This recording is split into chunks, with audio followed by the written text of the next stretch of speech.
Hello বন্ধুরা, এই দেখো আমার বাগানে আবার কচুর শাক থেকে কচুর লতিও বেরিয়েছে। তো আমি বেড়াতে গিয়েছিলাম, ওখান থেকে এসে দেখি বেশ লতিগুলো বেশ লম্বা লম্বা হয়ে গেছে। আর বাড়ির এই দেশি দেশিও বলবো না, মানে বাড়ির যে কচুর লতি, এই চাষ চাষ মানে যেগুলো আমরা কচুর লতি বাজার থেকে কিনে খাই, ওগুলো তো চাষের হয়।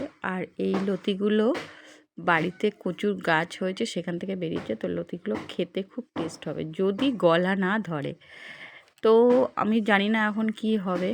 তো কেটে নিয়েছি কচুর লতি, আজকে করব। আচ্ছা, এই লতি আমরা খুবই কম খাই, তো বাড়িতে হয়েছে বলে ভাবলাম যে দুটো খাওয়া যাক। তো এই লতি করব চিংড়ি মাছ দিয়ে। আর চিংড়ি মাছটা আমি কড়াইতে ভেজে নিচ্ছি, আগে একটু ভেজে নিলাম। আর এদিকে লতি কেটে মশলা টশলা করে রেখেছি। তো চিংড়ি মাছগুলো আমি কড়াইতে দিয়ে দিচ্ছি, দিয়ে তো নাড়াচাড়া করে তেলে, খুব বেশি ডিপ করে ভাজবো না যেহেতু লতির মধ্যে দেব, তো হালকা করেই ভেজে রেখেছি। আর এখানে পেঁয়াজ কুচিয়ে রেখেছি, আর এই যে লতি কাটা রয়েছে। তো এবার আমি দিয়ে দেবো লতি। রান্না অবশ্য সবাই জানে, তো আমি আমার মতো করে রান্না করছি, সেটাই তোমাদের সাথে একটু শেয়ার করছি। তো আমি দিয়ে দিলাম শুকনো লঙ্কা আর কালো জিরে। আমি কিন্তু লতিতে কালো জিরে ফোড়ন দিই, ঠিক আছে? কে কী ফোড়ন দেয় আমি জানি না, কেউ 5 ফোড়ন দেয়, কেউ জিরে ফোড়ন দেয়। তো আমি কালো জিরে আর শুকনো লঙ্কা আর পেস্টে কাঁচা লঙ্কা দিয়ে দিয়েছি, ঠিক আছে?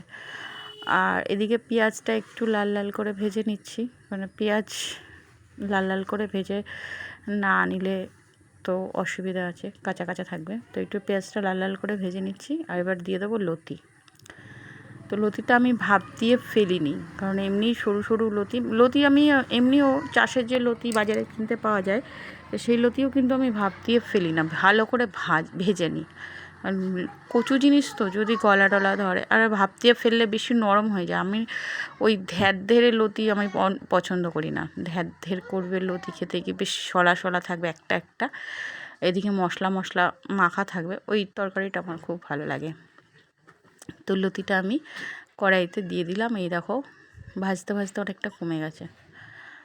তো কড়াইটা বেশ অনেকটাই মনে হচ্ছিলো, কিন্তু ভাজতে ভাজতে অনেকটা কমে গেছে। তো আমি এখন লবণ দেব না, লবণটা একটু পরে দেবো। এখন বেশ লাল লাল করে ভেজে নিচ্ছি, মানে পেঁয়াজ ভেজে নিয়েছি, তার মধ্যে লতিটা দিয়ে দিয়েছি, দিয়ে এবারে দুটো একসাথেই ভাজা ভাজা ভাজা করে নিচ্ছি। ভালো করে কড়া করে ভাজছি, ভয় লাগছে যদি গলা টলা ধরে, এটা একটা চাপ আছে। তো এবার আমি দিয়ে দিলাম হলুদ, আর এই যে জিরে ধনে আমার যেটা বাড়িতে পেস্ট করা থাকে, গুঁড়ো করে যেটা আমি রেখে দিই নিজে, এটা কিন্তু প্যাকেট জিরে ধনে গুঁড়ো না, ঠিক আছে? এইবার আমি দিয়ে দেবো লবণ। এবার লবণ দিয়ে দিলাম, জিরে ধনে গুঁড়ো ওটা আমি একসাথেই গুঁড়ো করে রাখি, আলাদা করে নয়। রোদ্দুরে দিয়ে আস্ত গোটা জিরে ধনে গুঁড়ো করে রেখে দিই, তো সেটাই। আর একটু হলুদ দিয়ে এবার আবার নাড়াচাড়া করে নেব।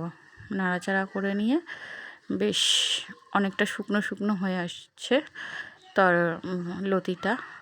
তো বেশি ঘাটাও হবে না, এটা একটা ভালো হবে। আর এবার আমি দিয়ে দেবো মশলা।